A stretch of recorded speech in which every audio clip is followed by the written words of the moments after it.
So for China, it was necessary that we make our position clear. 我现在讲一句，你们没有资格在中国的面前说你们从实力的地位出发跟中国谈话。So let me say here that in front of the Chinese side, the United States does not have the qualification to say that it wants to speak to China from a position of strength. Hello, and welcome to another geopolitical analysis video. Please like, subscribe, and share today's video as your contribution fuels my endeavor to reveal complicated global affairs.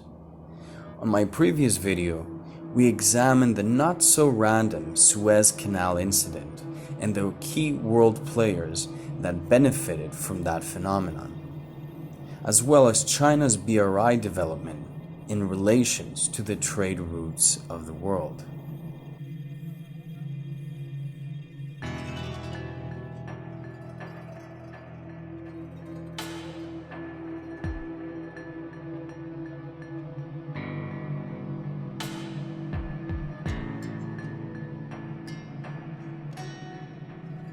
Over the last few months, we have witnessed the relationship of China and US and a slew of diplomatic fallouts and economic war clamoring. This hybrid war contains tons of propaganda and accusations that have spiraled into possible military collisions. From accusations of espionage on Westerners and the country, cyber hacking, as well as the travesty of the US-China diplomatic meeting with General Secretary Blinken, import bans, tariffs, as well as theories surfacing that Wuhan labs have leaked COVID-19 virus, China with the West has reached the new nadir. European legislators and politicians have opened Pandora's box by sanctioning Chinese officials and demanding the ban of the Winter Olympics of 2022 in China. European members of parliament, with some being more vocal, have all criticized the Chinese government for human rights abuses. The demand of the boycotting of the Winter Olympics has also continued with other sanctions following from Canada, the UK, and the US. But let's examine, how did this all start? All of this started with the research of German Adrian Zenz, who came forth with startling assertions that China is committing genocide to the Uyghur population in the northwest territory of the country. Adrian Zenz is regarded as a critic of the Chinese government policies in the region of Tibet and Xinjiang. Adrian, which is a key note, is affiliated with the Victims of Communist Memorial Foundation and Neo-Con Jamestown Foundation in Washington, D.C., which is important to note because those groups have an anti-Russia and anti-China rhetoric. Adrian's report led a massive wave of accusations against China as violations of human rights of the Muslim Uyghurs, containing allegations of genocide, child labor, and also female sterility programs. As a result, the EU imposed sanctions on Chinese officials, accusing of running internment camps for hundreds of thousands of Uyghurs in the region of Xinjiang.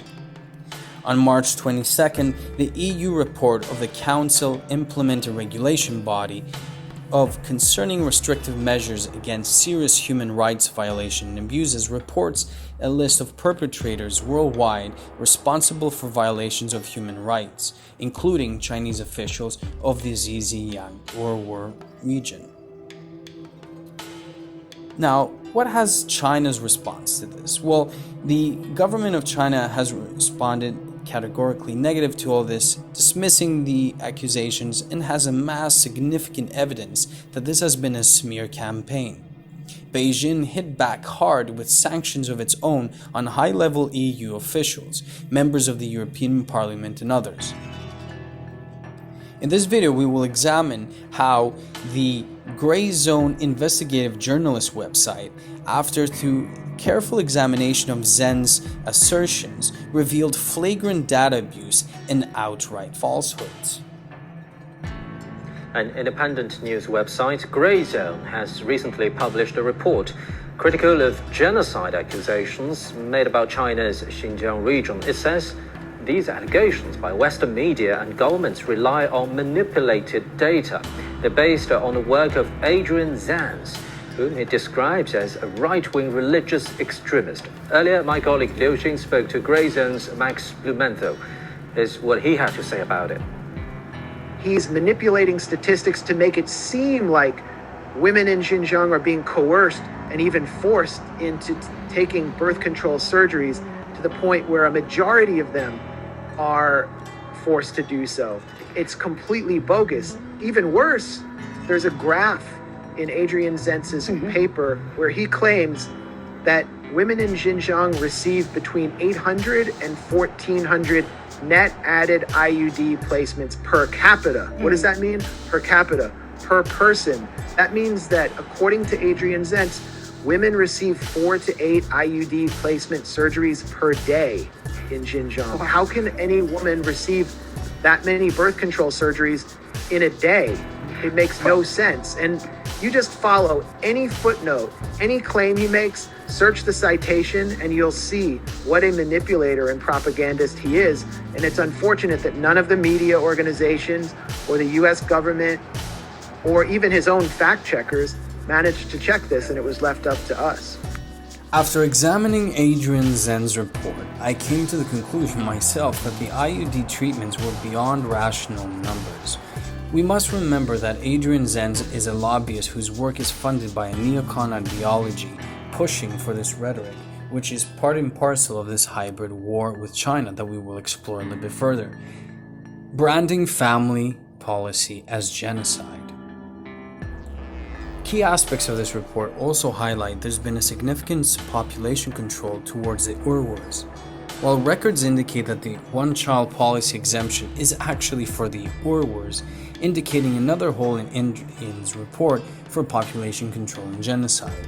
Urban couples could also have 2 children and rural couples also 3. Adrian Zenz also seemed to have omitted the fact that China's overall birth rate has fallen precipitously in recent years across the demographic spectrum, underlying that a decrease in the birth rate in Xinjiang cannot be the proof for so-called genocide. Framing free healthcare as genocide. Moreover, Adrian framed the expansion of public healthcare services in Xinjiang as evidence of genocide in the making, ignoring the fact of China's improvement in maternal health and infant mortality reduction. He also mentions birth control surgeries, which could alternately be translated as family planning operations, but provided no evidence that the operations were enforced. He stated that 80% of all net added IUD placements in China were performed in Xinjiang. According to China's official documents 2018, the number of the new IUD implants in Xinjiang accounted for only about 8.7% of the total number in China. But Adrian Zenz increased that figure by nearly 10 times. What the Western media have also ignored is the fact that veteran Canadian trade unionist Omar Latif visited the Xinjiang Autonomous Region of China and debunked the absurd propaganda that China is conducting a genocide of Uyghurs there. He also included photos taken while in his visit and also included in the article that depict no force of stringent tactics in their daily lives, and also indicating celebrations without any police hostility or restrictions. There's no mention of any protests there or any gatherings to rebuke the Chinese authoritarian government. What Western media also ignore is Zenz's extreme political leanings as an evangelical right-wing Christian. He started the rumor that there were over 1 million people detained for vocational training centers, which was cited as almost a common fact when reporting about the Uyghurs. Several indications, though, have proven that his loosely based information and arguments are simply outright lies. In a recent investigation report by Lin Fan Phi, an associate professor from Politics and Public Administration College under Xinjiang University, exposed 6 lies made by Zenz's report. Lin also noted that the law stipulates that women have the right to be informed of freely choosing contraceptive methods, by simply presenting such a form to say that Uyghur women in Xinjiang are forced to take IUD surgeries is merely a product of his own extrapolation. If this isn't enough, recent investigation into organizations that promote anti-China rhetorics include the Wallenberg Center, a haven for anti-China hawks and regime change lobbyists. Based in Montreal, the center was founded by Irwin Cotler, former Minister of Justice and Attorney General of Canada. While often touted as a human rights champion, Cotler is in fact the champion of the responsibility to protect and humanitarian intervention doctrines, regularly invoked by Western states in order to justify imperial interventions in the global South. Also, the World Uyghur Congress, that started during Bush's administration, is another organization spreading propaganda, especially when we notice the connection of this organization with Turkey.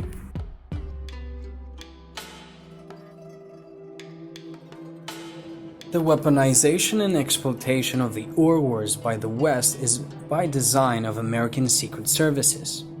The CIA has mentioned that they wish to use the armed militants of the separatist groups of the Uyghurs that was spreading terrorism from the late 80s and 90s and resulted in a crackdown that forced the imprisonment of thousands of Muslim Uyghurs who were seeking to separate from China.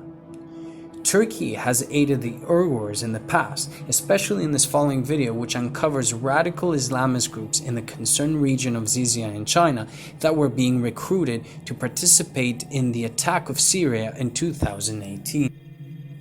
In this video, we notice the Turkish and Uyghur flags and banners in a talk of the Uyghurs for the support of the Turkish intervention in Syria back in 2018. We can see praying with military outfits and recruitment for the Islamist factions that were part of the Syrian war in 2018, aiding in the further genocide of Syria. Another key indication of the Islamist radical movements in the far northwest of China. That's why thousands were part of camps in order to be reintegrated into Chinese society, as many of them were part of these Islamist fascist movements. Thousands of them as well were also imprisoned for terrorist acts. As the CIA secretly trained and funded Muslim extremists in Xinjiang, just as they are in Chechnya, Georgia, and Kosovo, as well as playing a major role in creating the Muslim Brotherhood, ISIS, the Taliban, and the Rohingya in Myanmar. From Chinese television show the 8 suspects being sentenced in June.